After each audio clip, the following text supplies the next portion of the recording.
fraud, we'll most certainly have to fine you for gross negligence. To this point I stand, that both the worlds I give to negligence. Accidents happen out of negligence. Hello, and welcome to TalkWord. We're the show that unpacks the English words you think you know. And today, we are tackling a big one. It's a word you see everywhere, from a simple spill on a store floor all the way up to a major court case. That word? Negligence. So let me ask you this. You're walking into the grocery store, and you see that familiar, bright yellow, wet floor sign. What do? You probably just walk around it. Don't even give it a second thought, right? But have you ever stopped to wonder why that little plastic sign is actually a really, really big deal? Well, it turns out it is way more than just a friendly heads up to not slip. That sign is your first clue, your entry point into a powerful legal concept that actually shapes a lot of our daily lives. And that concept is, you guessed it, negligence. Okay, so let's get right into it. What exactly is negligence? Before we dive into all the legal stuff, let's just start with the basics, what it means in simple, everyday language. At its absolute core, negligence is just a failure to take proper care. It's when that lack of care ends up causing someone else to get hurt or something of theirs to get broken. The key idea here is something called reasonable care. Basically, what an ordinary, careful person would do to avoid causing harm in that same situation. But, and this is a big but, here's where things get really interesting. See, in the world of law, negligence isn't some vague idea of just being careless. Oh no, it's a specific recipe with very specific ingredients.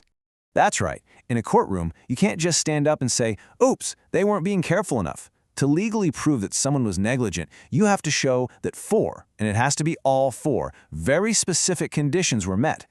And here they are, the four essential ingredients. First up is duty of care. This means someone had a responsibility to act in a way that wouldn't harm others. Second, breach of duty. They failed to live up to that responsibility. Third, causation. Their failure is the direct cause of an injury. And finally, number 4, damages. The person who got hurt suffered a real, measurable loss. We're talking medical bills, lost income, that sort of thing.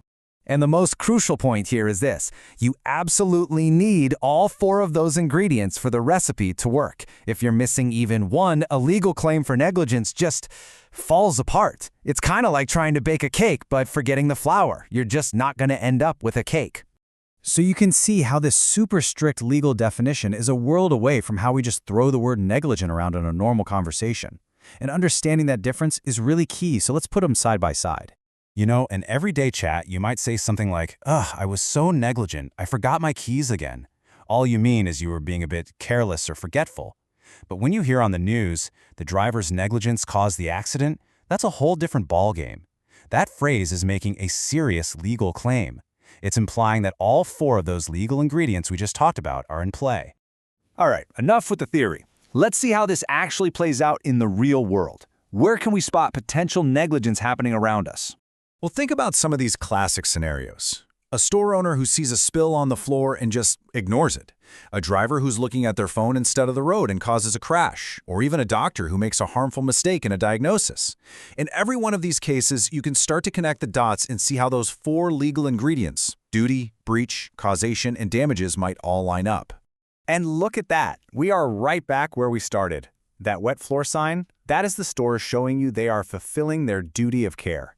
By putting up that sign, they're taking a reasonable step to keep you safe. Now, if they didn't put up a sign and you slipped and got hurt, well, then you might have a case for negligence. Why? Because they breached their duty, that breach caused your injury, and now you have damages, like a hospital bill. See? It all connects. So, why does this one word matter so much? Why did we spend all this time on it? Because once you understand the 2 sides of negligence, the casual and the legal, you start to see this invisible web of responsibilities all around you a little more clearly. All right, let's recap the big stuff. First, negligence is way more than just a simple oops or a mistake. Second, it has 2 different lives, a casual, everyday meaning and a super strict legal one. Third, that legal recipe absolutely requires all 4 ingredients: duty, breach, causation, and damages. And finally, getting a handle on this word actually helps you better navigate the world around you. It's pretty amazing, isn't it? How one single word can open up this whole hidden world of meaning and structure in our society. It really makes you wonder, right?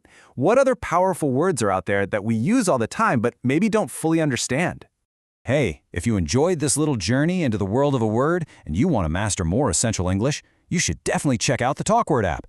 You can get a clear, engaging explainer just like this for pretty much any word you're curious about. Thanks so much for listening.